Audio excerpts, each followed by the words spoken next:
আসসালামু আলাইকুম ওয়া রাহমাতুল্লাহি ওয়া বারাকাতুহু। আজকের ভিডিওটিতে থাকছে অতি গুরুত্বপূর্ণ আলোচনা। সেই জন্য আমি সবার প্রতি রিকোয়েস্ট জানাচ্ছি বা আহ্বান জানাচ্ছি যে আপনারা এই ভিডিওটি গুরুত্ব সহকারে দেখবেন বা সম্পূর্ণ ভিডিওটি দেখবেন।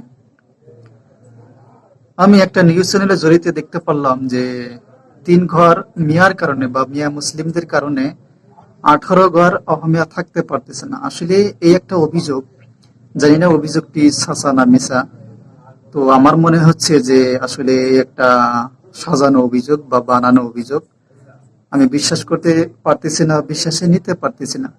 আসলে বিশ্বাস না করলেও উপায় না, বিশ্বাস করে নিতেই হবে, যেহেতু সরকার সংখ্যালঘুর প্রতি দয়া নাই মায়া নাই, এই একটা কথা। আর দ্বিতীয়ত কথা হচ্ছে যে জোর যার রাজ্য তার, এই কথাটা আমরা ছোটবেলায় বহু শুনছি।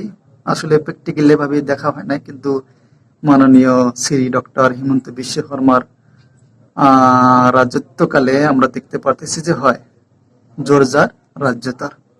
এই তো কিছুদিন আগে যে মিয়া মুসলিমদেরকে আপার আসাম থেকে খেদানো হলো মিছা একটা অভিযোগ দিয়ে। মিছা অভিযোগ কি?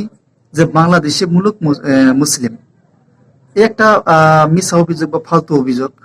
আর একটা অভিযোগ হচ্ছে যে সন্দেহজনক নাগরিক, এই একটা অভিযোগ বা এটা একটা ফালতু অভিযোগ। যাদেরকে খেদিয়েছে তারা সবাই ভারতীয়, তারা সবাই ইন্ডিয়ান নাগরিক হয়। এই যে তারা একত্রিত ভাবে আমাদেরকে খেদালো বা মিয়া মুসলিমদেরকে খেদালো, 30টা সংগঠন প্লাস একত্রিত হয়ে কিন্তু খেদালো আমাদেরকে। তো এই সময় কি করতে হবে? আমাদেরও কিন্তু একত্রিত হতে হবে। একত্রিত হয়ে আমরা কি করব? মারামারি করব? না, মারামারি করা যাবে না। আমরা একত্রিত হয়ে আমাদের সমাজ থেকে অপরাধমূলক কাজ থেকে দূরে রাখতে হবে। মনে করুন যে একটা ঘরে বা একটা ফ্যামিলিতে 5 জন সদস্য আছে। তো 5 জন সদস্যেরও দায়িত্ব হবে যে কেউ যেন অপরাধমূলক কাজ করতে না পারে সেদিকে খেয়াল রাখতে হবে বা লক্ষ্য রাখতে হবে।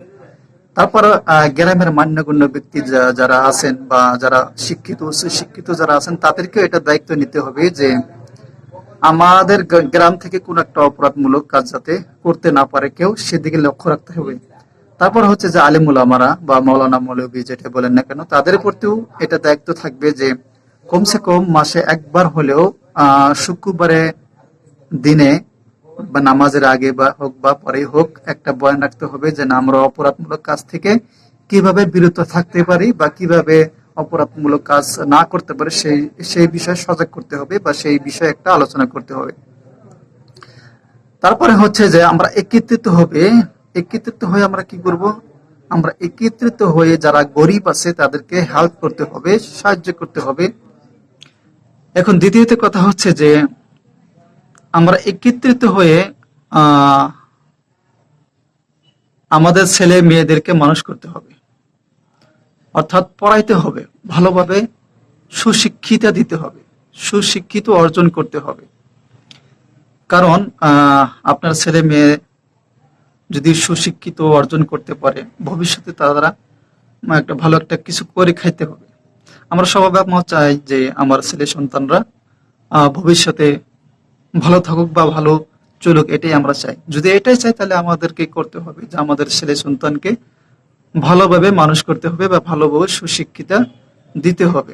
আসলে সন্তান জন্ম দেওয়াটা ফরজ না, কারণ কোরআন হাদিসে এটা কোনো জায়গায় উল্লেখ নেই যে না আপনার সন্তানকে জন্ম দিতেই হবে, কিন্তু এটা আছে যে যদি আপনি সন্তান জন্ম দিয়েই ফেলেছেন তাহলে আপনার উপর কর্তব্য হবে যে আপনার সন্তানদেরকে সুশিক্ষাদের দিকে ধাবিত করা।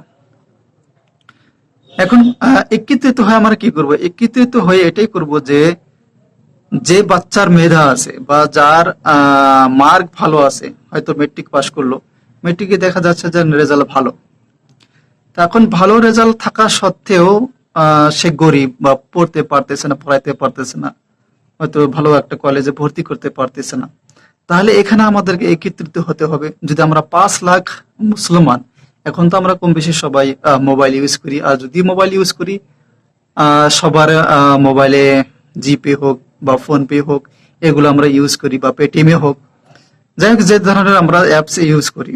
তো আমরা যদি 5 লাখ মুসলিম একত্রিত হয়ে সেই স্টুডেন্টকে কি করতে হবে, সেই স্টুডেন্টকে ভালো একটা কলেজে ভর্তি করে দিতে হবে। 5 লাখ মুসলিম যদি আমরা 1 টাকা করেও দেই, তথাপি আমরা হিসাব হইতেছে 5 লাখ টাকা। তো 5 লাখ টাকা দিলে ওই সেই স্টুডেন্ট কি করতে হবে, ভালো একটা কলেজে পড়তে পারবে। তো এইভাবে আমাদের একত্রিত হবে। যদি বৎসরে যদি আমরা 100 টাকা করেও দিই, তথাপি আমরা 100টা স্টুডেন্টকে আমরা ভালোভাবে ভালো কলেজে পড়াইতে পারতেছি। তো এই সময়টা আমাদেরকে একত্রিত হতে হবে বা একত্রিত হওয়াই লাগবে।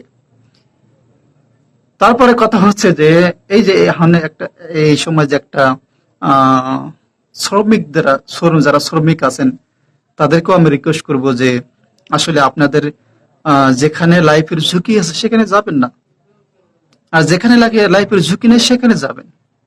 তো এটা জ্ঞান সবার আল্লাহ পাক সবার অন্তরে দিয়েছেন যেহেতু, সেই জন্য কি করতে হবে যে আপনার জ্ঞানে যদি টানে যে না আমার সেখানে আমার লাইফ সেফ থাকবে, চলে যান কাজ করতে, অসুবিধা নাই। কিন্তু যদি আপনি ভাবেন যে না সেখানে গেলে হয়তো আমার লাইফের মানে একটু ঝুঁকি আসতে পারে, সেখানে যাবেন না। তো যাই হোক, এতটুকু আমার ভিডিও আজকের। সবাই ভালো থাকুন, সুস্থ থাকুন। আসসালামু আলাইকুম ওয়া রাহমাতুল্লাহি ওয়া বারাকাতুহু।